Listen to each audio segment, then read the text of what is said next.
everyone, Greta here. Today let's talk about how to get into Koundinyasana 1, and that's that flying scissors, that kind of like a side crow, but then you open up the legs. So this is actually a request from someone, and here it is. So if you are attempting to do EBK 1, I was confused 1 with 2. Anyways, I always thought it should be 2. I don't know why. It looks more like a 2 than a 1. Anyways, so again, if you are attempting this shape, your side crow needs to be solid. And what I mean by solid is you can balance it comfortably and it's tight. And the most important thing is the tightness of this particular arm balance.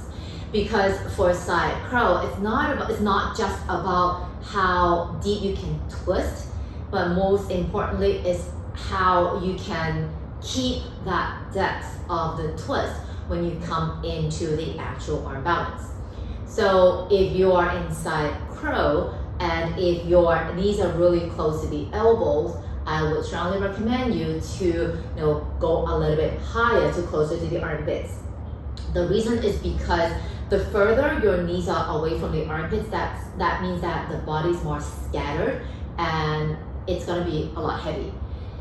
If you are in that situation in your side crow, when you open up the legs, you're just going to crouch down because the legs are long and they are heavy. So it's really, really important to keep that twist nice and tight when you actually go up into the arm balance. All right, so here is what I mean. I'll do it on the side. So for side crow, twist is deep. As you can see, the knee is really close to the armpit. So you need to keep this when you come up. Okay, so if you are here to begin with, but then once you go up into side crow, your thighs are sliding and land really close to the elbows. It's gonna be extremely challenging for you to try to stretch the legs out to attempt EBK 1. Another challenging element about K1 is when the legs are open, they sometimes get a little bit lost. Like the front leg is fine because you can see it, but the back leg is always a mystery. I see a lot of back legs wanting to go directly to the back, but somehow they kind of slide, they kind of sway to an angle instead. So making sure that when you are doing the legs, you know exactly where they're going. And how to get that, you want to start with doing standing shapes, one leg balancing poses. Taking warrior 3 for example, I love the shape because it so mimics the actual arm balance. So you're standing one leg and the other leg, and when you lift the leg up, it needs to be active from your butt all the way to your toes. Activate every single muscle and try to move the leg. So you actually get a sense of where the leg is in a shape that you can breathe a little bit better or you have more control with. And that really, really helps. Another element is when you are in the warrior 3. So aside from dealing with the leg, you also want to feel the upper body, again, lengthening away from the toes. So for me, when I actually do this, I imagine my upper body is doing a bit of a back bend, like a cobra-ish. And that would help to get up a little bit higher when I do K1. Of course, for K1, you would need to warm up arms, shoulders, abs, twist. So those I would not go into. I'll be dedicating more time to the technicality on the actual shape.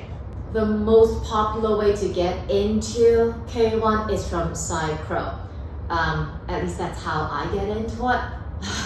I think so, yeah. There are a lot of fun ways to get into it, but then the most direct way is from side crow. So check it out. So from side crow, let me get into it. Alright, so I'm here, and then when I want to open up my legs, I would actually look forward a little bit more and lean the chest forward. At the same time, top leg, right leg, back, left leg out to the side. I want to reach my right leg more to the back. And imagine I want to straighten the elbows. Activate the legs like crazy, crazy, crazy, crazy, crazy. And that's it. It's actually very hard to talk in K1. So when I'm actually doing the shape, because side crow, you're in a tight little ball. Okay, so you don't have to lift as much in the upper body.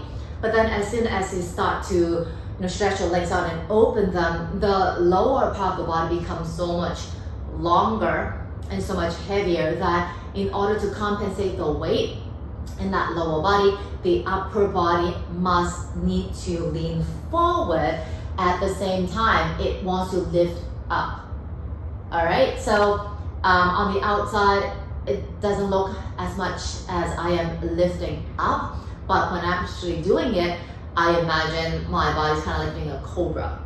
Okay, it's not like a back bend, but I mean it won't be a back bend, but I want to feel it that way. And at the same time, the elbows, I want to straighten them.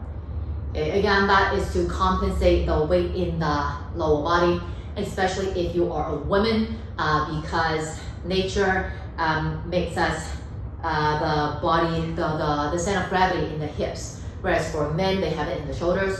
So for us women, in order to be able to balance in K1, you actually need to lean a little bit more forward to shift the weight in the hips a little bit more forward.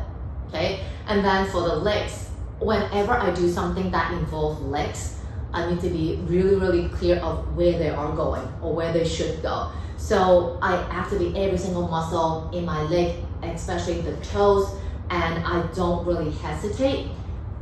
Instead of hesitating and trying to figure out where they should go when I'm actually in the shape, I try and I come down, I check. Whoa, there was my dog. Hey, all right. I check the playback of the phone or whatever, or ask my friend or whoever's, maybe my teacher if they are looking at my practice and for advice, and then I try again. Because whenever you are in an arm balance, every single second counts. It's not like a shape that you can kind of hang out in. Arm balance is something that you have to work hard in every single second. And once you are struggling, or kind of, not really struggling, but kind of thinking about things and start to wonder about things, then it's just gonna drain the energy out of you. So really, really be clear of where they should go. Again, if you're unsure, then film yourself and then you will know, because it's all about proprioception, and when you cannot see where your limbs are, and especially in a very foreign shape, the body tends to get so lost. Okay, so that's how I practice my arm balance inversions. Always film, just check the playback every single time, and I learn from there. So that is it. Give it a try and let me know how it goes. Don't forget to breathe, and don't forget that you want to feel light in every single shape. You want to feel that lifting element, that lightness sensation. All right? So comment, like, share, and subscribe to my channel if you haven't already done so. I'll see you again soon. Bye bye.